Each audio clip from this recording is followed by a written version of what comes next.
পথের পথিক যারা, এক দলের মানুষ জান্নাতে যাবে আর 72 দলের মানুষ জাহান্নামী হবে। অনেক কিছুই তো বের হইছে, আগে মূল দলিল মিলাইয়া দেখেন যে মূল দলিলের সাথে কিসের কয়টার মিল আছে।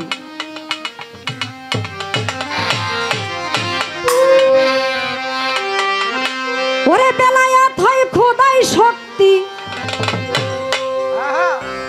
আরে বেলায়াত হয় খোদাই শক্তি ছিনারেলে বলা যারে চিনগা মুর্শিদ ধরে জানগা মুর্শিদ ধরে।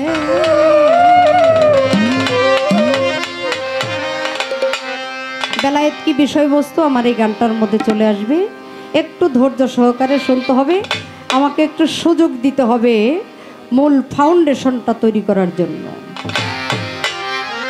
বেলায়েত হয় খোদাই শক্তি, বেলায়েত হয় খোদাই শক্তি ছিনারেলে বলা যারে চিনগা মুর্শিদ ধরে আগে জানগা মুর্শিদ ধরে।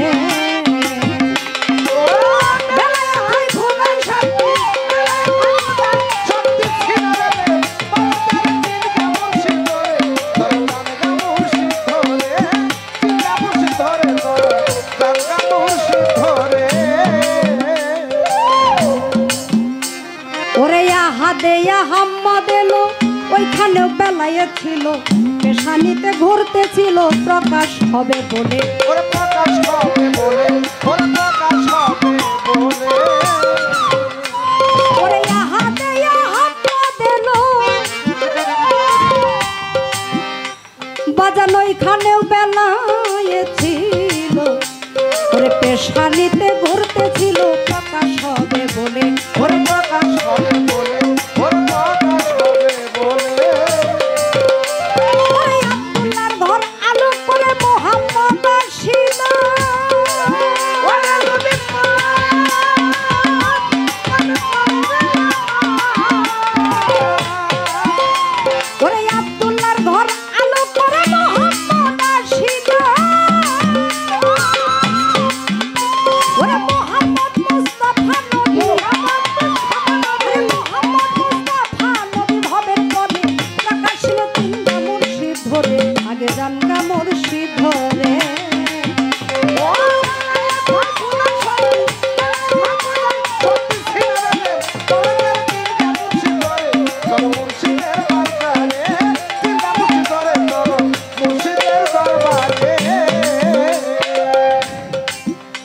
ওরে বেলায়েতি শক্তির জুড়ে বাজানে হেরা পর্বতের ভিতরে, ওরে ধ্যানে ছিল পয়গম্বরে মাওলাজির দিদারে,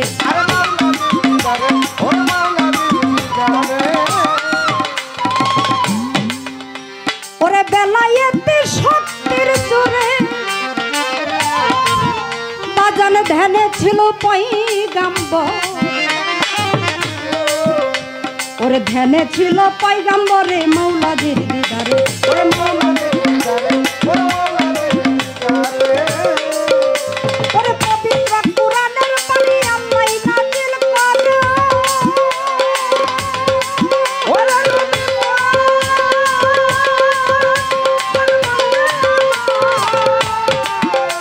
ওরে পবিত্র কুরআনের পানি আল্লাহ নাযিল করে।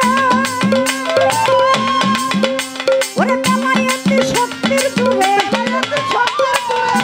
আরে বেলায়েতি শক্তির জুড়ে প্রকাশ ছিল হবে পরে চিনগা মুর্শিদ ধরে আগে জানগা মুর্শিদ ধরে।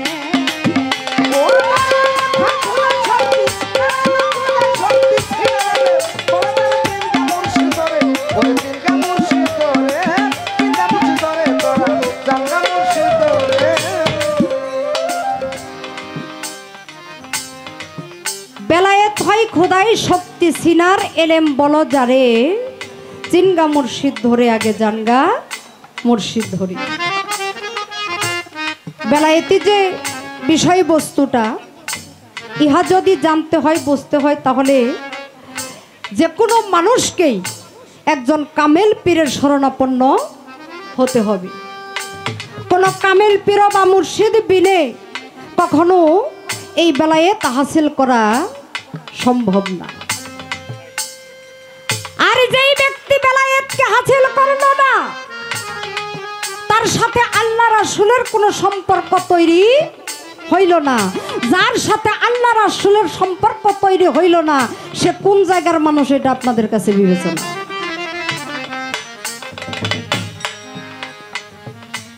আল্লাহ রাসূলের সাথে সম্পর্ক করতে হইলে অবশ্যই তাকে বেলায়েতকে হাসিল করতে হবে। দেখি কবি গানের মধ্যে আরো কি বলেছে।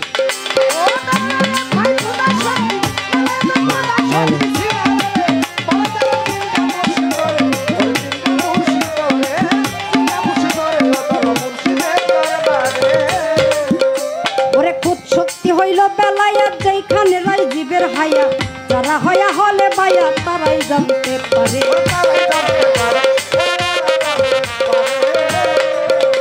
ওরে খুব শক্তি হইল বেলায়েত বাজান যেইখানে রয় জীবের হায়া, ওরে যারাই হয় আহলে বায়া তারাই জানতে পারে।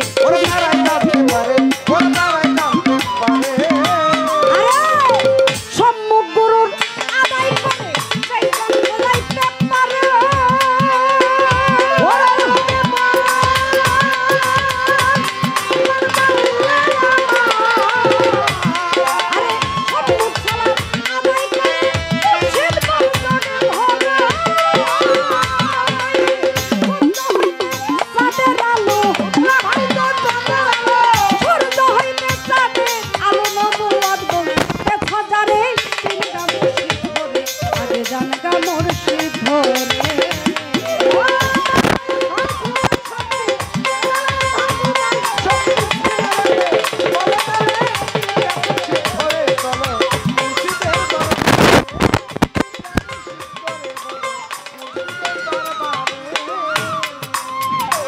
ওরে গাদিরে খুমের ভিতরে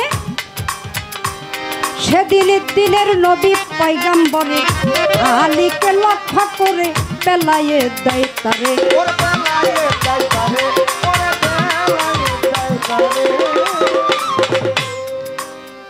সামান্য একটু যদি পরিষ্কার না করি তাহলে বিষয়টা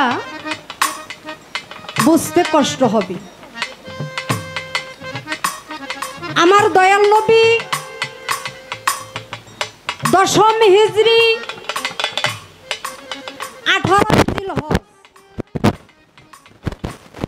16 লক্ষ মতান্তরে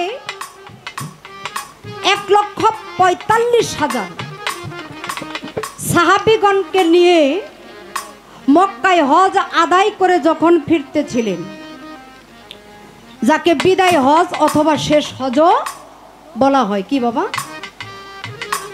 গাদিরে খুম নামক একটি জায়গার মধ্যে এসে আমার দয়াল নবী যেই উটের মধ্যে ছিল, সেই উটের সামনের পা দুটি ওই জায়গার মধ্যে গেড়ে গেল। যতই চেষ্টা করে সেই উটের পা আর উঠাইতে পারে না। আমার দয়াল নবী বুঝতে পারলেন যে এখানে কোনো সুসংবাদ আসবে। এমন সময় জিব্রাইল চলে আসলেন আমার হুজুরের কাছে। জিব্রাইল এসে আমার হুজুরের কানে কানে বললেন, ইয়া রাসূলুল্লাহ, আপনার কাছে মাওলার দরবার থেকে একটি পয়গাম নিয়ে এসেছি। বলে কি? পয়গামটি হলো, আমার মাবুদ বলেছে আপনাকে হয়তো বেশি দিন এই পৃথিবীতে আর রাখা হবে না, আপনাকে বিদায় নিয়ে চলে যেতে হবে। তাই এই পর্যন্ত মাবুদের কাছ থেকে আপনার উপরে যেই রিসালাতের বাণী নাজিল হয়েছে, ইহা আপনি আজকে মানুষের মাঝে প্রকাশ করে দিন। আমার হুজুর দাঁড়িয়ে গেলেন, সকল সাহাবীদেরকে ডাকলেন, ডাক দিয়ে বললেন, আমি তোমাদেরকে আজকে কিছু বলতে চাই। বাবা, কথা খারাপ লাগে? একটু কথা না বললে তো আসলে পালার সারমর্ম বোঝা যাবে না। আমি তোমাদেরকে কিছু বলতে চাই। ওই সময় কোনো মাইক ছিল না, মঞ্চের ব্যবস্থা ছিল না। আমার হুজুরকে সাহাবীরা কয়েকটা উট একত্রিত করে একটা মঞ্চ তৈরি করে দিলেন। সেই মঞ্চের উপরে দাঁড়িয়ে আমার হুজুর ভাষণ দিলেন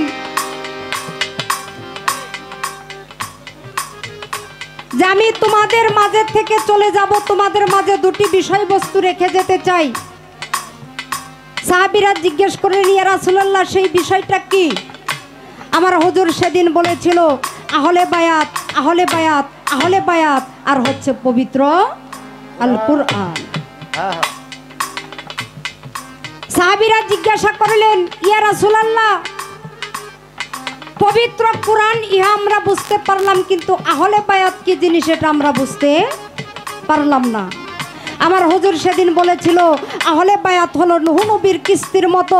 নূহ নবীর কিস্তিতে যারা উঠেছিল একমাত্র তারাই বেঁচে ছিল, আর নূহ নবীর কিস্তিতে যারা উঠে নাই, যারা বেদিন ছিল, তারা ওই কিস্তিতে উঠতে পারে নাই, আর তারাই সেদিন ধ্বংসপ্রাপ্ত হয়েছে। সুবহানাল্লাহ। সাহাবীরা বললেন, ইয়া রাসূলুল্লাহ, তাহলে আহলে বায়াত যদি সেই নূহ নবীর কিস্তির মতো হয়, অর্থাৎ নৌকার মতো হয়, তাহলে সেই নৌকার মাঝি হবে কে? আমার হুজুর সেদিন বলেছিল, মান কুনতুম মাওলা ফাহাজা আলিউন মাওলা, আমি যার মাওলা আলী তার মাওলা। আজকে থেকে এই আহলে বায়াতের নৌকার মাঝি, এই আহলে বায়াতের কর্ণধার হবে মাওলা আলী। তোমরা যারা আমাকে ভালোবাসো তারা আলীকে ভালোবাসবে। সেখান থেকে পর্যায়ক্রমে পীর মাশায়েখের কাছে আজও সেই বেলায়েতের ধারা প্রবাহমান রয়েছে, ইহা কিয়ামত পর্যন্ত চলতে থাকে। একটা প্রশ্ন করেই যাই নাকি? বারবার কথা বলা ভালো লাগে না। আমার প্রশ্নটা হইল এইখানে, পীর মাশায়েখের মাধ্যমে আমার আহলে বায়াত কি বাবা প্রচলিত রয়েছে। খাতামুন নাবিন, আমার হুজুর পাক বিদায় নেওয়ার সঙ্গে সঙ্গে নবুয়ত খতম হয়ে গেছে, তাই না বাবা? হ্যাঁ, এটি তো আমরা জানতে পারি। তাহলে আপনারা যে নবুয়ত করেন, এখনো যারা নবুয়ত আঁকড়ে ধরে আছেন, আমার একটু জানার বিষয়, আসলে কি নবুয়ত এখনো আছে নাকি নাই? যদি নবুয়ত থেকে থাকে, সেই নবুয়ত কোথায়, কার মাধ্যমে, কি অবস্থায় আছে? সেই নবুয়ত আমরা যারা বেলায়েত ধারী মানুষ, আমাদের সেই নবুয়তের প্রয়োজন আছে কি নাই? এবং 46 ভাগে এই নবুয়ত বিভক্ত। 46টা ভাবধারায় এই নবুয়ত পৃথিবীতে নবী রাসূলের উপরে এসেছে। আমাদের নবী কয়জন বাবা? 313 জন। 313 জন নবী। এই 313 জন নবীর উপরে 46টা ভাবে এই নবুয়ত এসেছে। আমার একটু জানার বিষয়, এই 46 ভাবে নবুয়ত আসলো কেন? এই ভাবধারাটা আসলে কি? ইহার মানে আমরা এই ভাবধারাটাই এখনো বিদ্যমান আছে কিনা, কতটুকু আছে, কিভাবে আসছে, এই ছোট করে একটুই আলোচনা।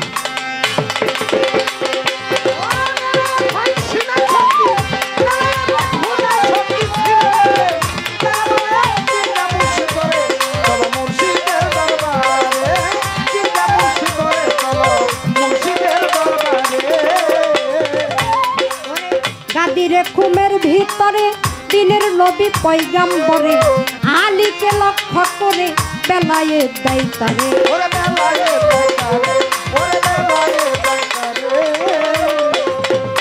মান কুনতুম মাওলাহু ফাহাজাল আলিউন মাওলা, আমার রাসূল প্রকাশ করে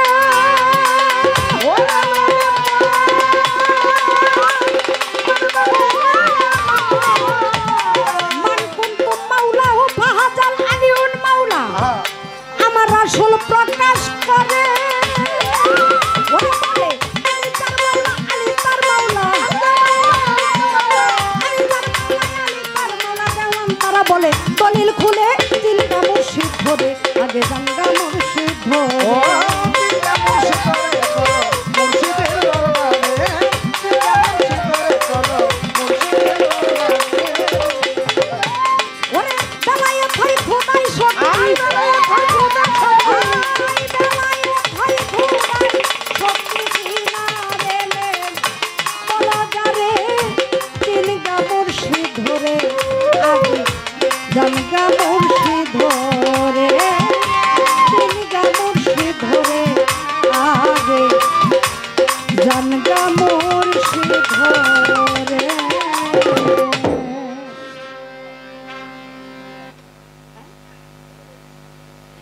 একটি